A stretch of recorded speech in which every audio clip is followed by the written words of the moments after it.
Bismillahirrahmanirrahim. Salam əziz Zəhra TV izləyiciləri. Xoş gördük hər birinizi.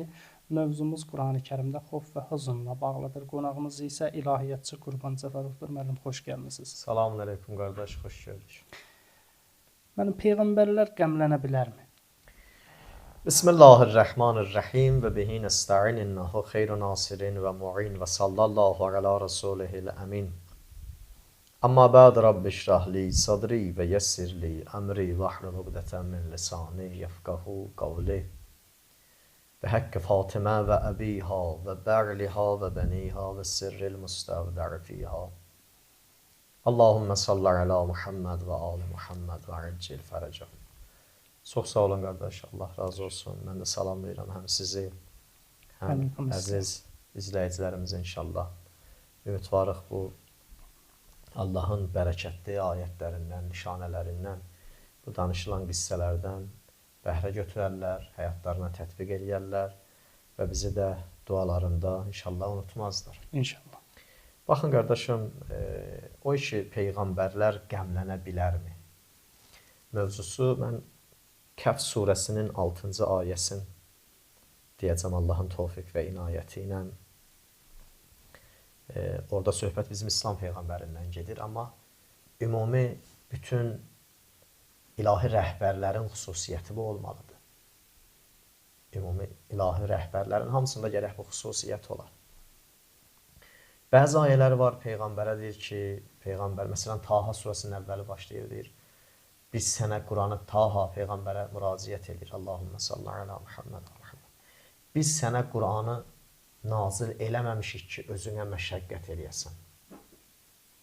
Yəni, rivayətlərdə var, Həzrəti Peyğəmbər gecə namazlarında çox ayaq üstə qalardı. Bəzi, məsələn, rivayətlərdə var, Həzrəti Fatimənin gecə ayaq üstə qalmağı ki, ayağının o hissələrinə bizə topuq deyərlər, o hissəsinə qan yığılardı. O rivayətdə var, bir nəfər gəlir, İmam Baqir əleyhissalama deyir ki, İmam Səccadın barəsində ki, ata nədir ki, bu qədər ibadət eləməsin.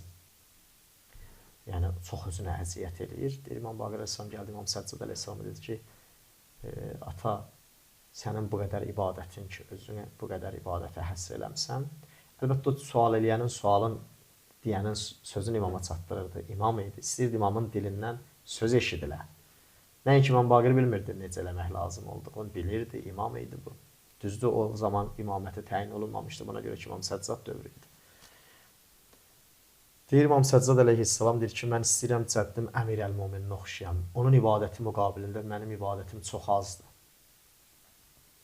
Baxın, bu cür şəxsiyyətlər Allahın əmrlərini sevə-sevə yerinə yetiriblər. Bəzən İmam Sadiq əleyhissalamın rivayətlərində var, İmam Sadiq ağanın həm hədislərində var. Həzrət Əli əleyhissalamın barəsində deyirlər, rivayətlər deyir ki, o zaman cəhənnəm ayəsi olanda oxuyardı. İlan vuran adam necə yerində hərəkət edir, o cür deyir, Həzrət Əlini gördük evində, o cür mehrabda deyir, bizlərlə qıvrılardı. Baxın, bu qəm, qüssə nədəndir? Bu qəm nədən ibarət idi? Baxın, bu qədər Allahın yoluna məhəbbəti var idi. Peyğəmbərlərin, yəni o ilahi rəhbərlərin qəmi nədən ibarət olub? Peyğəmbərin barəsində olan ayələrə baxırsan, ayə deyir, Peyğəmbər, sən insanların hidayətinə çox hərissən. Yəni, cəmaat üçün sən hərissən ki, ta hidayət olalım. Hətta o ayə ki var, deyir, Peyğəmbər, sənə o qədər neymət verərik ki, sən razı qalarsan. O ayənin bir mənası bundan ibarətdir ki, o qədər insanlar hidayət olarlar ki, sən razı qalarsan. Peyğəmbərin istədiyi təmənna, tələb, insanların hidayətidir Allahdan. Başqa neymət istəmirdi ki. Yəni, Peyğəmbər Allahdan su, yemək təmənnasında olmayıb ki. Zaten Allah yaratdıqlarının hamısına bu ruzidən verib. Kim məhrum edib ki? Yer üzündə müşriklər, kafirlər Allahın suyundan içib, havasını udub, çörəyindən yeyə bilirlər. Möminlər, xüsusən Peyğəmbərlər istifadə edə bilmirlər. O ayə kidir, Peyğəmbər sənə o qədər neymət verərik ki, ta razı qalasan, sən razı qalacaqsan, razı qalana qədər sənə neymət verərik. O həmən neymətdə məqsəd insanların hidayəti idi. Bütün peyğəmbərlər insanların hidayətinə görə qəm yeyiblər. Həzrəti Nuh peyğəmbəri bu qədər ki, başına müsibətlər gətirdilər. Özünün dərdinə qəmlənmirdi ki, bunlar niyə zəlalətdə yaşayırlar, ona qəmlənirdi. Həzrəti Peyğəmbəri Taifdə döymüşdülər. Çox bərk döyürdülər Peyğəmbəri. Peyğəmbər öz ağrı acısına qəmlənmirdi ki, bunlar niyə zəlalətdə yaşayırlar, ona qəmlənirdi. Ürəyi ağrıyırdı insanlara. Gəlin, bir misal çəkək. Baxın, əgər bizim etiqadımız tam yerindədirsə və doğrudan qiyamətlə bağlı biz qətiyyətdə və yəqindəyik ki, mütləq Allahın əmrlərini yerinə yetirmədən dünyadan köçən insanlar əbədi əzaba düçar olacaqlar. Adam gətirər valideynin, adam gətirər bacısın, qardaşın, adam gətirər övladların, qohumun, əqrəbasının, qonşusun göz qabağına qoyar. Görər bunlar heç Allahın əmrlərinə baş əymirlər, Allahın əmrlərinə riayət eləmirlər və qiyamətlə də bağlı mütləq yəqinlikləri var ki, bu əməllərin müqabilində Allah nə cəzalar verəcək. Ürəyimiz ağrıyar, ağrımaz. Şaxı bunlar niyə ibadəti taətsiz dünyadan köçürlər? Bəzən görürsən, bu cənazə namazlarında bəzən adam öz halını ağlayır ki, ilahi görəsən, biz dünyadan köçəndə necə formada dünyadan köçəcəyik? İbadət itaətlə mi dünyadan köçəcəyik? Allah səni tanıyan halda mı dünyadan köçəcəyik? Bəzən görürsən, dünyadan köçən halına baxsan, ömründə 2 rükət namazı olmayıb. Ömründə 80 il ömür sürüb, 70 il ömür sürüb. Bir gün Allahın orucunu tutmayıb. Pulu pul şəklində olmayıb, malı mal şəklində olmayıb. O qədər çox olub, ömründə bir dəfə Allahın evini, həcci ziyarət eləməyib. Görürsən, fikirlərsən, ilahi, bunlar dünyadan köçüblər və Allah, sən də bu işlərin müqabilində bu cəzanı tətbiq eləmsən. Adamın ürəyi ağrıyır, ağrımır ona.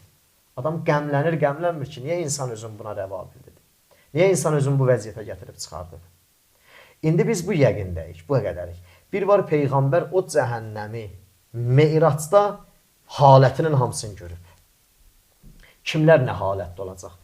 Bu ilahi rəhbərin nə qədər qəmi ola bilər ümmətin hidayətsizliyi üçün? Hər zamanın imamına rivayətlərimiz də var, bizim hədislərimiz var, bizim əqidəmiz budur. Bizim əməl dəftərlərimiz həftənin bir günü təqdim olunar və məsum baxar, onlara göz yaşı tökər. Peyğəmbər bütün ümmətə şahid gələcək. Qiyamətdə Peyğəmbər necə şəhadət versin bizim cəhənnəmə getməyimizə? Bir halda ki, bizi o qədər sevir. Bir halda ki, bizi o qədər məhəbbətlə bizə həyat yaşayır. Bizə məhəbbətin görsədir Peyğəmbər. Hər şeyin Peyğəmbər əlindən verib, biz hidayət tapaq dünyadan köçək. Biz zəlalətdə qalmayaq. Bizi bu qədər sevən Peyğəmbər necə gəlsin bizim əleyhimizə şəhadət versin? Bizi cəhənnəm aparsınlar, bizi əzab aparsınlar.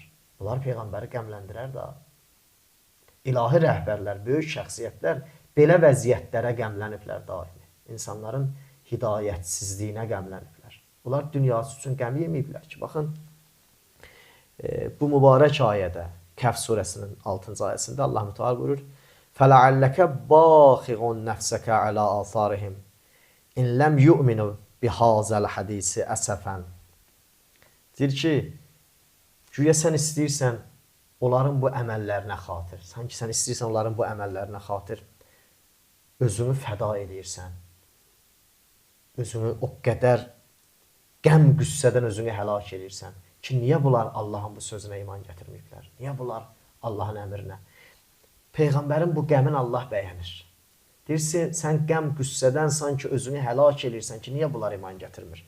فَلَعَلَّكَ بَاخِعٌ نَفْسَكَ عَلَى آثَارِهِمْ إِنْ لَمْ يُؤْمِنُوا بِهَذَا الْحَدِيثِ أَسَفًا. Deyir, sən sanki özünü qəm qüssədən Peyğəmbəri həlakətə çatdırırsan ki, niyə bunlar bu yola hidayət olunmayıblar? Niyə bunlar hidayət tapmayıblar? Burada Peyğəmbərin ayə qəmindən danışır.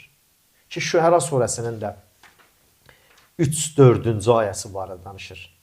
لَعَلَّكَ بَاخِعٌ نَفْسَكَ أَلَّا يَكُونُ مُؤْمِنٍ إِنَّ شَاءَ نُنَزِّلْ عَلَيْهِمْ مِنَ السَّمَاءِ آيَةً فَظَلَّتْ أَعْنَاقُهُمْ لَهَا خَاضِعِينَ. Burada Peyğəmbərə təsəlli də verir. Deyir, Peyğəmbər, sən özünü həlak edirsən, qəm qüssə yeyirsən, bu qədər qəmlənmirsən, niyə bunlar hidayət tapmır? Niyə bunlar iman gətirmirlər? Deyir, əgər mən istəsəm, göydən onlara, səmadan onlara bir ayət göndərərəm ki, onlar ixtiyarsız başlarını əyərlər bu ayənin müqabilində. Amma biz onları azad yaratmışıq. Biz onları ixtiyar sahibi yaratmışıq. İstəyirik ixtiyarlı halda seçim eləsinlər. Hidayətin eyləsinlər, ələ geçsinlər. Ayə deyir, فَلَعَلَّكَ بَاخِعٌ. Nəfsəkə alə alfarihim in ləm yu'minu bihazal hadisi əsəfən. Deyirsən ki, sən peyğəmbər, güya sən özünü bu qədər, yəni peyğəmbər, özünü bu qədər qəm, qüssədə həlak eləyirsən ki, niyə bunlar iman gətirməyib? Yəni iman gətirməyən gətirməyəcək. Allah peyğəmbərə deyir, qəm, qüssə yeməyəsən. O ayədə ki, əvvəldə dedi ya, yəni peyğəmbər özünü o qədər sənə ayə göndərmədik ki, sənə kitab göndərmədik ki, özünü bu qədər məşəqqətə salasan. Bu peyğəmbərə can yandıracaq sözdür. Bu şövqət ayəsi deyərlər, məhəbbət ayəsidir bu peyğəmbərə. Allahın məhəbbətindən də deyir, özünü qəm qüssədən həlak elədin, bunlar niyə iman gətirmir? Şuara surəsində deyir ki, yəni biz istəsək, onlara elə bir ayə göndərərik ki, onlar ixtiyarsız bu ayənin müqabilində baş əyərlər, amma biz onlara azad yaratmışıq. İstəyirik seçimlərini özləri eləsinlər. Sən bu qədər qəm qüssə ilə peyğəmbər özünü həlak eləmə. Yəni bunlarda bu ayələrin təsiri yoxdur, bu hökmün təsiri yoxdur. Çünki bunlar ixtiyarlı şəkildə ayəti inkar ediblər. Bax, peyğəmbərin bu ayə qəm qüssəsindən danışır. Peyğəmbərin qəm qüssəsi ümmətin hidayətidir. Hidayətsizliyidir. Ümmətin zəlalətidir. Peyğəmbər gedib o cəhənnəmdə, o Meyracda ki, getdi. Allah peyğəmbər apardı, cəhənnəmi seyr elətdirdi, behişt əhlini seyr elətdirdi. Bütün olan əsrarın hamısını peyğəmbərə təqdim elədi. Peyğəmbər bütün insanların hamısının halətindən xəbərdardır. İçki içənlərin halətini, zina eləyənlərin halətini, böhtan atanların halətini, yalan danışanların halətini, qeybət eləyənlərin halətini, qumar oynayanların halətini, bütün o pisliklərin hamısında insanlar nəyə malik olarsa, malik olduqları şeyin müqabilində nə qazanacaqlar, onların hamısını Allah o əsrarı peyğəmbərə göstərib. İndi əgər biz bir itaətsiz adam dünyadan köçəndə ona ürək yandıra biliriksə, gör bu işin həqiqətindən tamamən xəbərdar olan, özü gözü ilə müşahidə edən peyğəmbər nə qədər qəmlənir. İlahi rəhbərlərin xüsusiyyəti bundan ibarətdir ki, bunlar ümmətinin hidayəti üçün daim qəmlənərlər. Müəllim, bütün rəhbərlər bu xüsusiyyətə malik olmalıdırlarmı? Baxın qardaşım, biz əslində elə mövzunun içində o mövzuya toxunduq ki, ilahi rəhbərçiliyi öhdəsinə götürən insanların hər biri xüsusiyyətə malik olmalıdır. Bu öz yerində. Bəzən insanlar bütün idarələrmi deyək, müəssisələrmi deyək, bütün məsələn də təşkilatlarmı deyək, belə də hər o adamlar ki, o insanların ixtiyarındadır, işçisidir belə deyim, kimin üzərində müdiriyyəti var, məmuriyyəti var, gərək o insanlar o müqabillərində onlardan asılı olan insanların halına can yandıralar. Burada işçilər öz böyüyünə həmişə nə edirlər? Nümunəvi baxarlar. Baxın, o bayaq misal çəkdi İmam Sadiq əleyhissalamdan. Əli əleyhissalamın baxın həyatına. Ömründə heç vaxt tox qarınla yatmazdı. Niyə Mədinənin küçələrində, o xarabalıqda ac, məzlum olanların hamısını yığardı?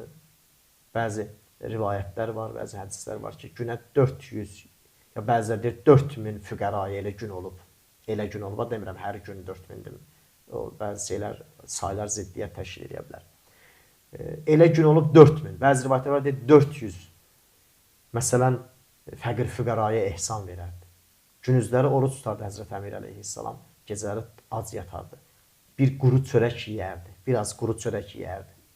Deyərdi ki, mən ümmətin rəhbəriyəm, birdən ümmətimin içində ac yatan olar. Bax, ilahi rəhbərçiliyi öhdəsinə götürən adama bax, hər kəsi nə qədər düşünür, hər kəsə nə qədər can yandırır. Baxın, bir nəfər tarixdə tapsın ki, məsumlar özləri həmişə tox qarınla yatıblar, hər şeyin yaxşısı onlarda olub. Amma onların əhatəsində olan ümmət, o cəmiyyət, məsələn, fəqirlikdən, kasıbçılıqdan əziyyət çəkib.